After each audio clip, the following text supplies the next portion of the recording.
कश्मीर चुनाव से पहले बीजेपी ने दी कांग्रेस को पटखनी, दिग्गज नेता ने थामा बीजेपी का दामन। चुनाव से पहले मोदी शाह ने कश्मीर में खिला दिया कमल। ऐसे में आपको बता दें कि जम्मू कश्मीर में होने वाले चुनाव से ठीक पहले अब कांग्रेस को बड़ा झटका लगा है, क्योंकि कांग्रेस के दिग्गज नेता विक्रम मल्होत्रा अपने समर्थकों के साथ अब बीजेपी में शामिल हो गई है। जी हाँ, बिल्कुल सही सुना आपने। विक्रम मल्होत्रा अपने कई सारे दिग्गज समर्थकों के साथ अब भाजपा उन्होंने ज्वाइन कर ली है, और ये कश्मीर में कांग्रेस को बड़ा झटका है, जिसने अब नेशनल कॉन्फ्रेंस के साथ मिलकर फारूक अब्दुल्ला की पार्टी के साथ मिलकर चुनाव लड़ने की जो प्लानिंग है वो कर रखी थी। और ऐसे में बैक टू बैक जो है झटकों का दौर है। चुनाव से ठीक पहले कांग्रेस को ये बड़ा नुकसान देखने के लिए मिला है। बता दें आपको कि विक्रम मल्होत्रा को वहां पर मौजूद बीजेपी के नेता तरुण चुग और आरपी सिंह समेत कई दिग्गज नेता थे, जिन्होंने उन्हें भाजपा ज्वाइन कराई, और उसके बाद उनके बीजेपी ज्वाइन करने के पीछे का कारण भी उन्होंने सामने रखा। साथ ही साथ विक्रम मल्होत्रा भी बीजेपी ज्वाइन करने के पीछे कई कारणों को बताते नजर आए। तो एक बार देखिए किस तरीके से जो है बीजेपी उन्हें ज्वाइन कराई गई है। साथ ही साथ बीजेपी ज्वाइन कराने के दौरान क्या कुछ कह रही है बीजेपी के नेता तरुण चुग। आज विक्रम जी के साथ लगभग 200 पॉलिटिकल लीडर्स जो अलग अलग क्षेत्र से हैं वो शामिल हुए हैं।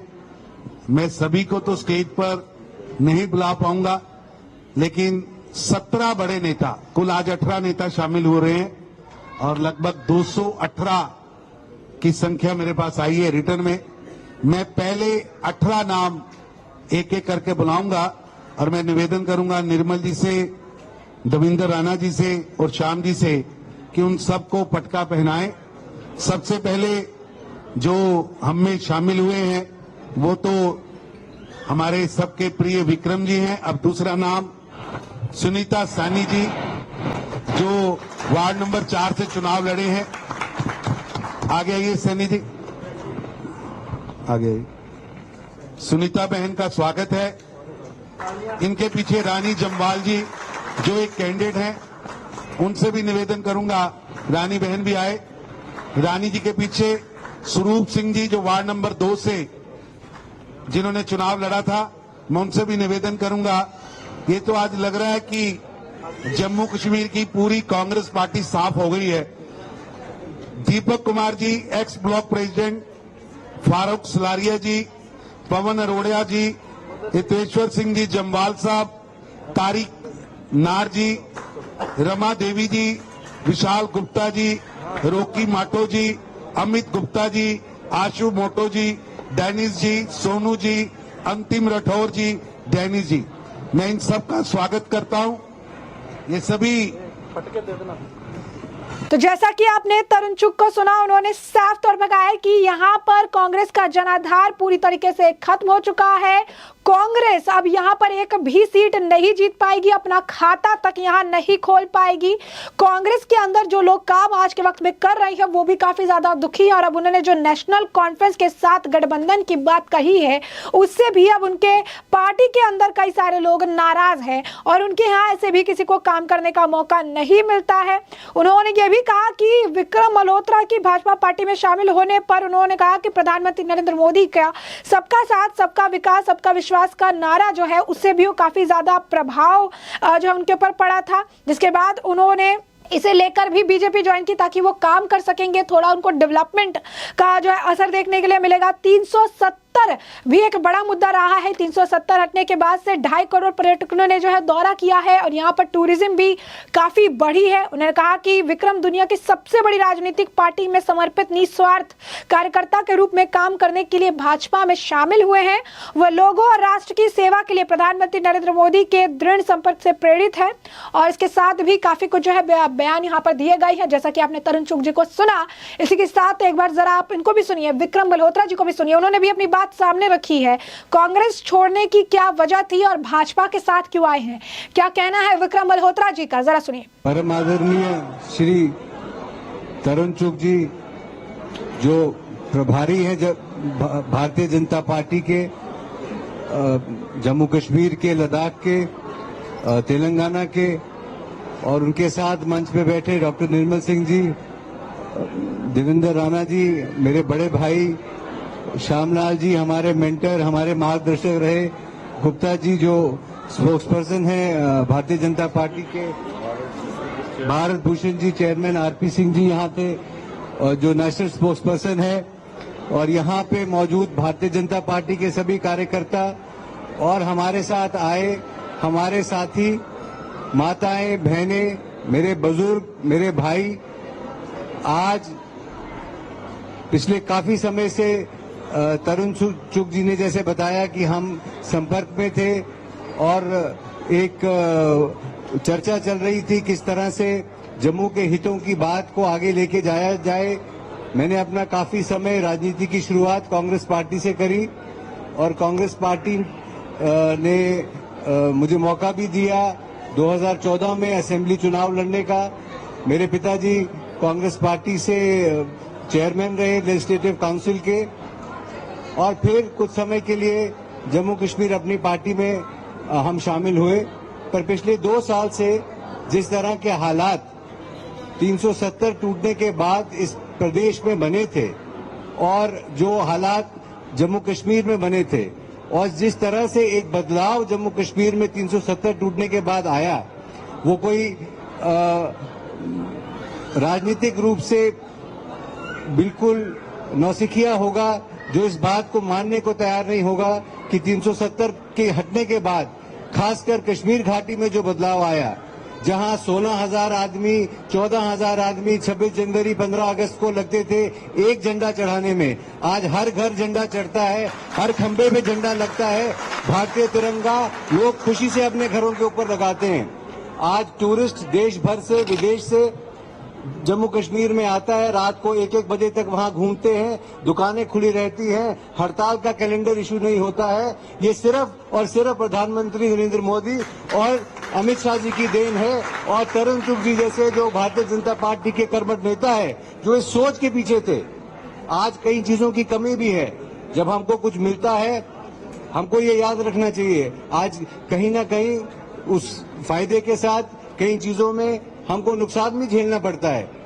पर नेशनल इंटरेस्ट में आज दुनिया जम्मू कश्मीर की तरफ देख रही है कि किस आसानी से वहां पार्लियामेंट के चुनाव हुए, किस आसानी से आज वहां असेंबली के चुनाव होने जा रहे हैं और किस तरह से वहां चुनी हुई सरकार आएगी और आम लोगों को ये आजादी है कि वो किसी भी पार्टी के बैनर के तले खड़े होकर इलेक्शन लड़ सके। आज जम्मू कश्मीर में जो चुनाव होने जा रहा है वो भारतीय जनता पार्टी और कांग्रेस के बीच में नहीं है, वो भारतीय जनता पार्टी और नेशनल कॉन्फ्रेंस के बीच में है, क्योंकि कांग्रेस ने अपनी आइडियोलॉजी को नेशनल कॉन्फ्रेंस के आगे गिरवी रख दिया है। ये जो चुनाव होने जा रहा है ये भारतीय जनता पार्टी और नेशनल कॉन्फ्रेंस के बीच में होना जा रहा है और चुनना लोगों को है कि क्या वो हल पे मोहर लगाना चाहते हैं या कमल पे मोहर लगाना चाहते हैं। क्या वो हल जो वापस 370 लाने की बात करता है, क्या वो हल जो पीएसए हटाने की बात करता है, क्या वो हल जो हर पत्थरबाज को छोड़ने की बात करता है, आपने उसका साथ देना है या उस कमल का साथ देना है जिसकी वजह से आज आपके बच्चे कश्मीर में स्कूल जा पा रहे हैं, कॉलेज जा पा रहे हैं, आज आपके कब्रिस्तान भर नहीं रहे हैं। तो ये सोच जो भारतीय जनता पार्टी की है यही काफी है किसी भी जम्मू कश्मीर के नौजवान को भारतीय जनता पार्टी के प्रति आकर्षित करने के लिए। और देवेंद्र राणा जी ने एक जम्मू जम्मू जम्मू जम्मू जम्मू जम्मू जो नारा दिया था, आज उस नारे से जम्मू के लोगों ने भारतीय जनता पार्टी को अपनाया है। मैं एक दफा रिक्वेस्ट करूंगा अपनी स्पीच खत्म करने से पहले कि देवेंद्र राणा जी फिर वो इस मंच से नारा दें ताकि आप सब लोग उसको याद रख के घर जाएं और हम एक भारतीय जनता पार्टी के सिपाही होने के नाते एक सिपाही बनके ये जितने लोग तरुण जी यहाँ हैं, ये जो महिलाएं हैं, ये पिछले 14 साल से हमारे साथ संघर्ष कर रही हैं, ये नौजवान संघर्ष कर रहे हैं। आपसे मेरी एक ही गुजारिश है कि जब आपके संगठन में इन लोगों को जगह मिलनी चाहिए, ये लोग लेफ्ट आउट फील न करें, इन लोगों को ये ना लगे हम बाहर से आए हैं आज हमारी जगह नहीं है। इनमें से कुछ कॉर्पोरेशन के कैंडिडेट रहे हैं, इन्होंने कॉर्पोरेशन की इलेक्शन लड़ी है। तो इसी बात पे मैं अपने वाणी को विराम दूंगा। बहुत बहुत धन्यवाद। भारत माता की, भारत माता की, भारत माता की। तो जैसा कि यहाँ पर आपने विक्रम मल्होत्रा जी को सुना, उन्होंने साफ तौर पर कहा कि पहला सबसे बड़ा कारण जो है, पहले तो उन्होंने कांग्रेस ऑलरेडी छोड़ रखी थी, उन्हें समय हो गया कांग्रेस छोड़े हुए, और उन्होंने ये भी कहा कि ये कंफ्यूज्ड थे, ये जो चुनाव लड़ रहे हैं इसके पास, इनके पास बहुत ज्यादा कंफ्यूजन है कि किधर चुनाव लड़ेंगे। 370 हटने के बाद इनके पास कोई मुद्दा नहीं था, कांग्रेस का अपना कोई स्टैंड नहीं था। पार्टी से मैंने पहले ही कहा था कि 370 के हम विरोध में है या समर्थन में, हमें स्टैंड लेना पड़ेगा। उन्होंने कहा कि पार्टी ने कभी खुलकर सामने आकर ना इसका विरोध किया, ना कभी खुलकर सामने आकर इसका समर्थन किया। ये काफी ज्यादा जो है प्रॉब्लम थी। दूसरा कारण था कि कांग्रेस का आधार जम्मू में है, जम्मू में उनकी पार्टी, उनकी सीटें आती हैं, लेकिन हमेशा जो प्रेसिडेंट का चुनाव है वो जम्मू की जगह जो है कश्मीर से करते हैं। ऐसा क्यों? ऐसा नहीं है कि जम्मू में काबिल लोग नहीं है, जम्मू में अगर आप कहेंगे कि जो है ऑप्शन उन्हें नहीं मिल सकता है, लेकिन जम्मू में उनका आधार है और हमेशा घाटी से ही ये प्रेसिडेंट चुनते हैं। ये भी एक बड़ी वजह जो है रही है जिसके वजह से उन्होंने बीजेपी ज्वाइन करने की बात कही है। तो कहीं ना कहीं तरुण चुग भी, अगर आप देखेंगे, जब उनसे ये पूछा गया कि चुनाव होने वाले हैं फारूक अब्दुल्ला की पार्टी के साथ, राहुल गांधी आ चुके हैं और अब कह भी रहे हैं, लेकिन सीटों को लेकर अभी तक उन्होंने नामों की घोषणा नहीं किया, ना ही उन्होंने ये कहा है कि कितनी सीट पर चुनाव लड़ेंगे, कुछ भी अभी क्लियर नहीं किया है। तो तरुण चुग ने ये जब पूरी प्रेस कॉन्फ्रेंस खत्म हो गई और वो बाहर निकले थे, फिर उन्होंने मीडिया से इस मामले को लेकर बातचीत की। कांग्रेस की लिस्ट आइए, कांग्रेस की लिस्ट नेशनल कॉन्फ्रेंस के दफ्तर में टाइप हो रही है। कांग्रेस की लिस्ट अब्दुल्ला की सहमति से, अब्दुल्ला की दया पर निर्भर होकर बन रही है, और कांग्रेस पार्टी में दर्जनों नेता आज वहां घुटन महसूस कर रहे हैं कि जिस तरह राहुल गांधी ने कांग्रेस को नेशनल कॉन्फ्रेंस की धड़ी पर छोड़ दिया। अब नेशनल कॉन्फ्रेंस कांग्रेस के नेताओं का भाग्य तय कर रही है। इसलिए मैंने कहा कि ये चुनाव टोटल कंफ्यूज्ड चुनाव उमर अब्दुल्ला और राहुल गांधी के नेतृत्व में लड़ा जा रहा है। राहुल गांधी जी ने एक ट्वीट तो किया, जम्मू कश्मीर आने का ट्वीट किया, आइसक्रीम खाते की फोटो भी लाल चौक की डाली, लेकिन ये नहीं बता पाए कांग्रेस कितनी सीटों पर लड़ेगी, कौन सी सीट पर कांग्रेस लड़ेगी, संख्या क्या होगी, क्योंकि पूरी की पूरी कांग्रेस नेशनल कॉन्फ्रेंस की धड़ी पर छोड़ दी गई। अब नेशनल कॉन्फ्रेंस की फारूक अब्दुल्ला की दया पर कांग्रेस पार्टी के कैंडिडेट्स हैं। इसलिए लिस्ट तो तारिक कारा साहब बोलेंगे, लेकिन वो टाइप होगी नेशनल कॉन्फ्रेंस के टाइपराइटर से। कांग्रेस पार्टी पूरी तरह जम्मू कश्मीर में अपना आधार खो बैठी है।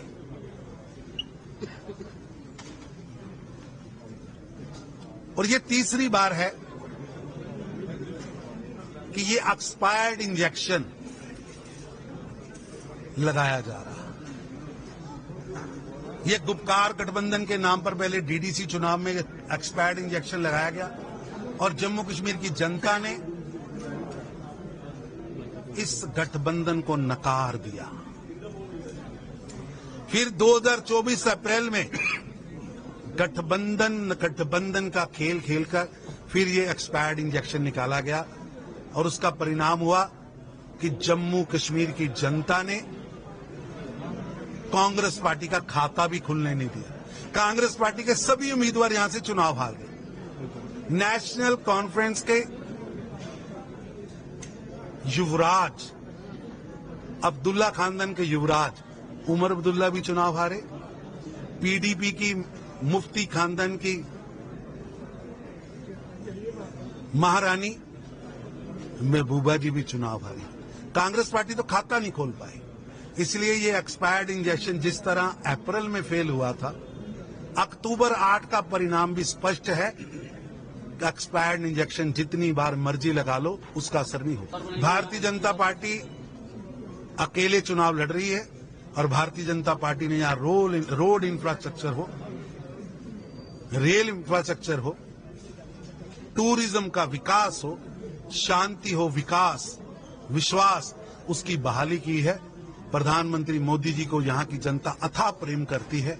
निश्चित रूप से जनता का आशीर्वाद मोदी जी को मिलेगा। और मीडिया के सामने उन्होंने कहा कि ये कंफ्यूज्ड चुनाव लड़ रहे हैं कांग्रेस और अब्दुल्ला मिलके, और जो ये लिस्ट आएगी कांग्रेस की, ये कांग्रेस नहीं देगी, ये अब्दुल्ला ही देंगे, क्योंकि अब्दुल्ला के भरोसे कांग्रेस जो है लड़ रही है चुनाव। उन्होंने ये भी कहा कि कांग्रेस फारूक अब्दुल्ला की दया पर और रहमों पर जो है यहाँ पर है, उनका कुछ जनाधार नहीं है। कांग्रेस पार्टी पूरी तरह से जम्मू कश्मीर में अपना आधार खो बैठी है, और ये तीसरी बार है कि वो एक्सपायर्ड इंजेक्शन जो है वो लगाए जा रहे हैं। नेशनल कॉन्फ्रेंस के युवराज उमर अब्दुल्ला चुनाव हारे हैं, मुफ्ती खानदान की महारानी चुनाव यहां से हारी हैं, और अब कांग्रेस भी यहां पर खाता तक नहीं खोल पाएगी इस चीज की मैं यहां पर दावा करता हूं। तो कहीं ना कहीं अगर आप देखेंगे तो ये बहुत बड़ा बयान उनके द्वारा दिया गया है, और ये स्पष्ट कर दिया गया है कि जम्मू कश्मीर की अगर जो हवा है, जो चुनाव से ठीक पहले 370 हटने के बाद काफी ज्यादा प्रभावशाली तो है ही साथ इसका प्रभाव बीजेपी के लिए ज्यादा है। अगर आप कहेंगे रुझान कहिए, झुकान कहिए, ये बीजेपी की तरफ ज्यादा है, और यही कारण है कि कांग्रेस के दिग्गज नेता अब भाजपा में शामिल होने से पीछे नहीं हट रही है, और ये कह रही है कि अब समय आ चुका है जब बीजेपी और ज्यादा विस्तार जो है जम्मू कश्मीर में अपना करती नजर आएगी। तो ऐसे में हमने आपको पूरा मामला विस्तार से बताया है, और इस मामले पर आपकी भी जो राय हो हमें कमेंट सेक्शन में कमेंट करके जरूर से जरूर साझा करिएगा। धन्यवाद।